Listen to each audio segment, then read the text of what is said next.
Hello friends, माझं नाव आहे Shubham Malpani and I am from expanding horizons team. तर आज आपण वैदिक गणिताच्या पद्धतीने गुणाकार कसा करायचा त्याच्या काही ट्रिक्स शिकू. तर जर नेहमीच्या पद्धतीने आपल्याला गुणाकार करायचा, फॉर एक्झाम्पल 23 गुणिले 42, हा गुणाकार आपण असा करणार. तर या गुणाकाराला 15 ते 20 सेकंद वेळ कसाही लागतो. जर आपल्याला कमीत कमी वेळात गुणाकार करायचा असेल तर आपण वैदिक गणिताच्या पद्धती वापरू शकतो. जर आपल्याला दोन अंकी संख्यांचा जर गुणाकार करायचा तर वैदिक गणितामध्ये 3 पायऱ्या असतात. तर पायरी क्रमांक 1, जर आपल्याला 23 गुणिले 42 चा गुणाकार करायचा तर पायरी 1 मध्ये ज्या उजवीकडच्या संख्या असतात म्हणजेच 3 गुणिले 2 त्यांचा गुणाकार करून त्याचं उत्तर लिहायचं. म्हणजे पायरी 1 चं जे उत्तर आहे ते उजवीकडच्या संख्येचा गुणाकार हे असेल. तसेच मग पायरी 2 मध्ये ज्या शेवटच्या संख्या असतात म्हणजेच 2 गुणिले 2 आणि 4 गुणिले 3 यांची गुणाकार करायचा आणि नंतर बेरीज करायची. म्हणजेच ज्या एक प्रकारे क्रॉस मल्टिप्लिकेशन करायची आणि नंतर बेरीज करायची. तसेच पायरी 3 मध्ये ज्या डाव्याकडच्या संख्या असतात त्यांचा गुणाकार करायचा म्हणजेच 4 गुणिले 2. तर हे आपण उदाहरणाने चांगलं समजून घेऊ. तर जर आपल्याला 32 गुणिले 56 हे उदाहरण सॉल्व्ह करायचं आहे तर पहिल्या पायरीमध्ये आपण 2 गुणिले 6 म्हणजे ज्या उजवीकडच्या संख्या आहेत त्यांचा गुणाकार करणार म्हणजे पायरी 1 चं उत्तर आलं आपलं 12. तसेच पायरी 2 मध्ये क्रॉस मल्टिप्लिकेशन करून त्यांची बेरीज करणार म्हणजे 6 गुणिले 3 अधिक 5 गुणिले 2 म्हणजे पायरी 2 चं आपलं उत्तर आलं 28. आणि तसेच पायरी 3 मध्ये ज्या डावीकडच्या संख्या असतात त्यांचा गुणाकार करणार म्हणजे 5 गुणिले 3 म्हणजे आपल्या पायरी 3 चं उत्तर आलं 15. आणि हे तिन्ही पायऱ्यांचं उत्तर आपण उजवीकडून डावीकडे लिहिणार म्हणजेच पहिले पायरी 1 चं उत्तर, नंतर पायरी 2 आणि नंतर पायरी 3. तर इथे एक नियम लागू होतो. जेव्हा एक अंकी संख्या असेल ती जशीच्या तशी उत्तरामध्ये लिहिणार आणि जेव्हा 2 अंकी संख्या असेल तेव्हा त्याच्या एकम स्थानचा अंक खाली उत्तरात लिहिणार आणि दशम स्थानचा अंक आपण पुढच्या संख्येला हातचा देणार, जसं आपण बेरीज वजाबाकीमध्ये करतो. तसेच 12 मधून एकम स्थानच्या अंकाचा खाली लिहिणार आणि 1 हा हातचा देणार. 28 आणि 1 29. 29 ही 2 अंकी संख्या असल्यामुळे 9 खाली उत्तरामध्ये लिहिणार आणि 2 चा हातचा देणार आणि 15 आणि 2 17 हे उत्तरात जशीच्या तसे येईल. म्हणजे आपले उत्तर आले 32 गुणिले 56 ह्याचे उत्तर आले 1792. तसेच 3 अंकी संख्यांचा गुणाकार कसा करणार ते बघू. 3 अंकी संख्येमध्ये टोटल 5 पायऱ्या असतात. तर पहिल्या पायरीमध्ये ज्या एकदम उजवीकडच्या संख्या असतात त्यांचा गुणाकार करायचा. तसेच पायरी 2 मध्ये ज्या उजवीकडच्या 2 संख्या असतात म्हणजेच जसं तुम्ही बघू शकता त्यांचा क्रॉस मल्टिप्लिकेशन करून त्यांची ऍडिशन करणार.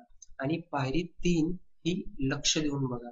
पायरी 3 मध्ये ज्या शेवटच्या संख्या असतात म्हणजेच ज्या एकदम एक्स्ट्रीम एंडला ज्या संख्या असतात त्यांचा गुणाकार करायचा आणि ज्या राहिलेल्या 2 संख्या म्हणजे मधल्या संख्या त्यांचा गुणाकार करून सगळ्यांची बेरीज करायची. आणि पायरी 4 मध्ये ज्या डावीकडच्या 2 संख्या असतात म्हणजे जसं तुम्ही बघू शकता त्यांचा क्रॉस मल्टिप्लिकेशन करून त्यांची ऍडिशन करणार.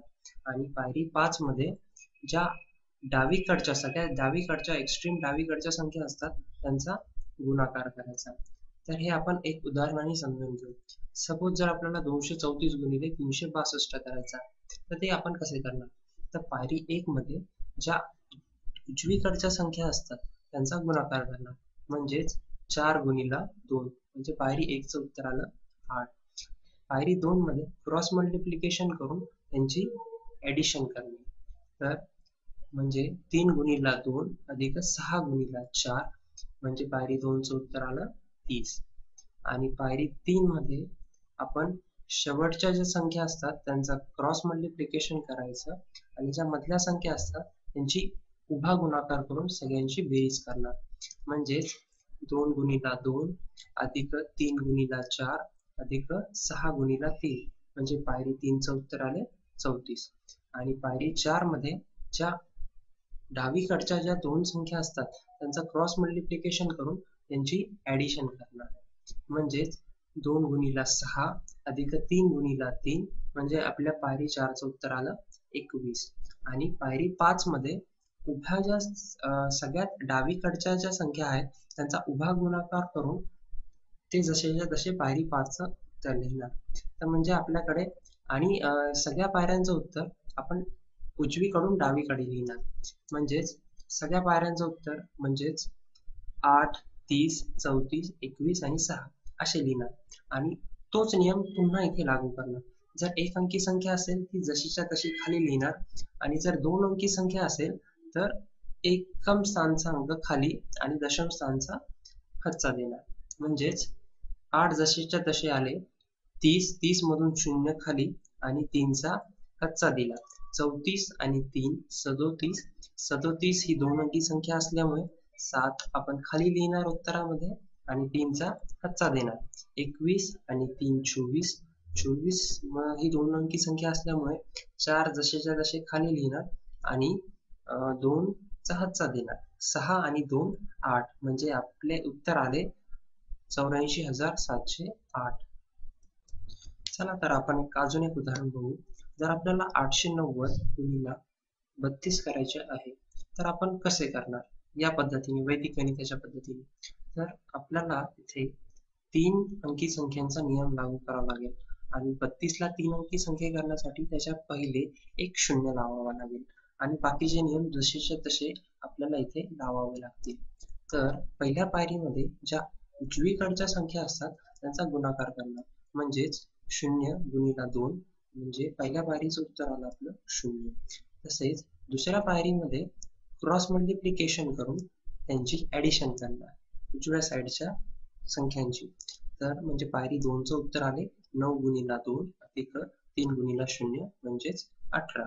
आणि पायरी 3 मध्ये ज्या एक्स्ट्रीम एंडच्या संख्या असतात त्यांचा क्रॉस मल्टिप्लिकेशन करणार आणि ज्या मधल्या संख्या आहेत त्यांचा उभा गुणाकार करून सगळ्यांची बेरीज करणार.